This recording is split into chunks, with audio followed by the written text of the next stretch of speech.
So I can tell you more about Taekwondo, more about geology, more about writing, or more about collectible Pez dispensers. Yes, sir.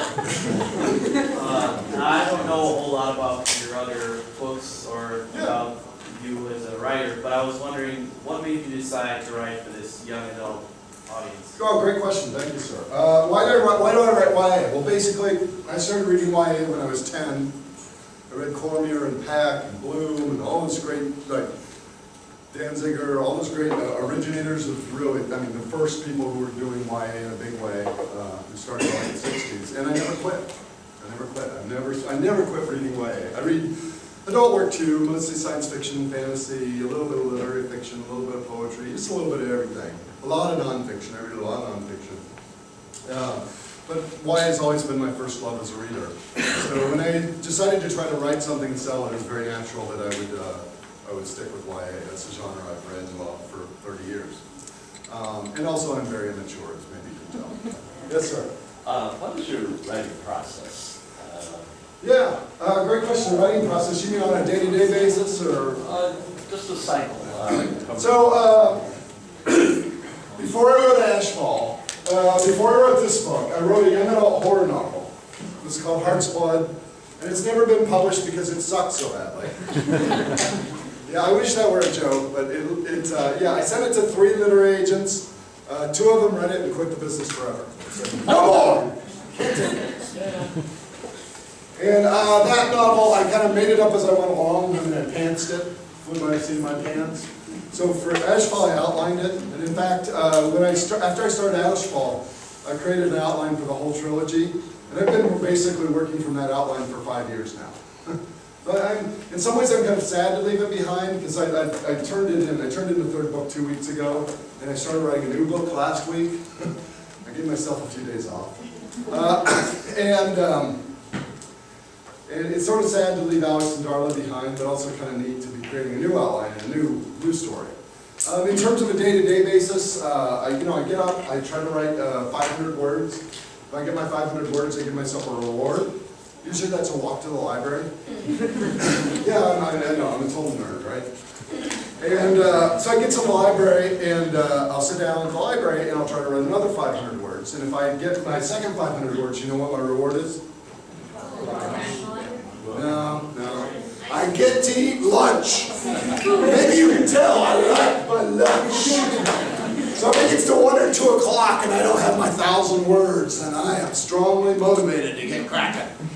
So, and sometimes I'll keep going. I'll walk to a coffee shop and write another 500 words, or walk to Panera downtown and write another 500 words, whatever. I just walk and write, walk and write, walk and write. I figure in this book, I know I wore through 1 pair of boots, and I figure I walked about 400 miles to write this. Yeah, just estimating. So, yeah. What made you want to put the character Darla in the book?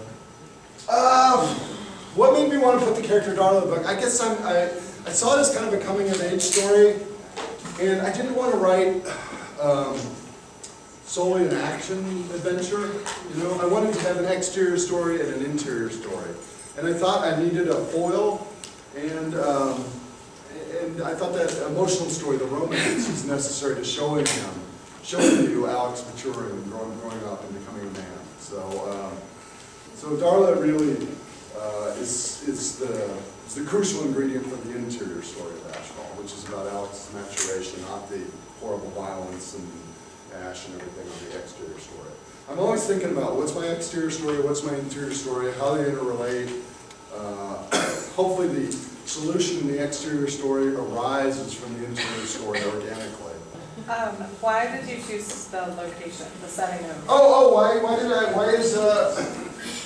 Why is Ashfall set in Cedar Rapids and Warren, Illinois?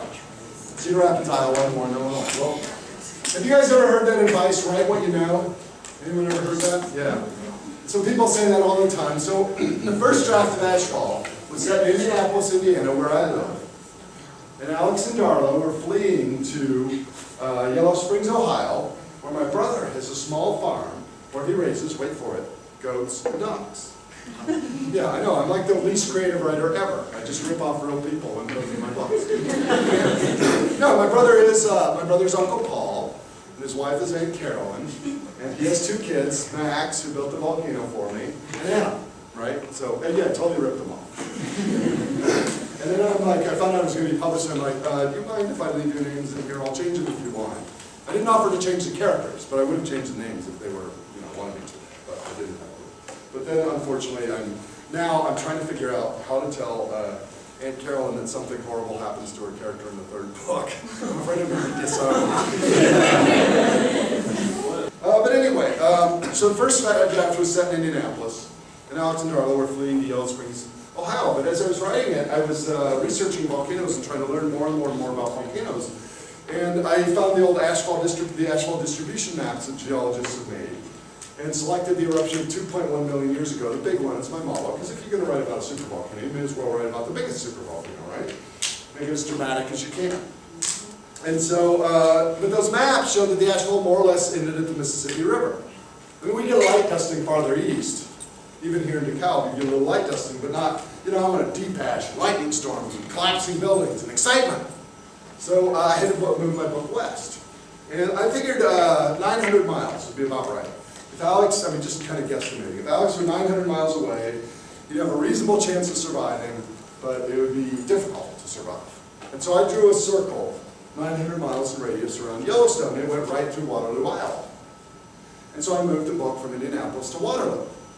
And then I got on Google Maps, and I looked on Google Maps, and I was looking for a small town in northwest Illinois, near a state park, and I saw Apple River Canyon State Park, because small towns, they have a good chance of surviving, because I don't know, if you're in downtown Chicago, yeah, forget it. And near a state park, so there'd be lots of timber, because they're going to need wood to stay warm in a volcanic winter. Need a lot of wood, and new trees aren't going to grow. Trees will shut down in that kind of catastrophe, just like they do everywhere, right? And so I chose Millville, Illinois, which on Google Maps was right next to Apple River Canyon State Park. So I thought, okay, good. And I wrote most of the next draft, and then I realized I didn't know enough about Iowa. I'd driven through on 80, but I never really stopped. Yeah. And so my wife and I packed up the car and drove to Iowa on one of the fall breaks. And we started in Waterloo, and we drove around Waterloo looking for Alex's house, and we couldn't find Alex's house. We drove around for more than 2 hours and couldn't find Alex's house. Then for some reason we went over to Cedar Falls, Cedar Falls, right next door, and I found Alex's house right off. It's at the corner of 9th and Olive. And so, so Ashfall moved from Waterloo to Cedar Falls. And then 2 days later, we're driving through Illinois trying to find Millville. And I got to the intersection where Google Maps said Millville was, and there was nothing there. It was fall, so it was cornfields, and the corn was cut. It was just corn stubble everywhere. And so I drove into Apple River, I drove around for a while looking for it. Finally I drove into Apple River Canyon State Park, stopped at the ranger station. There's this old guy, almost toothless, in the green uniform. And I say, hey, can you help me out, sir? I'm looking for Millville. He says, oh, Millville! The last foundation stones of Millville washed away in the flood of '96. They were down there in the valley, right in the park. You can't even see the foundations anymore. They're all gone. And it turns out that Google Maps had a town that had ceased to exist for all practical purposes before the before 1900. It was a booming town in the 1880s. And so I had to find a new town, and luckily Warren, Illinois is right there handy, so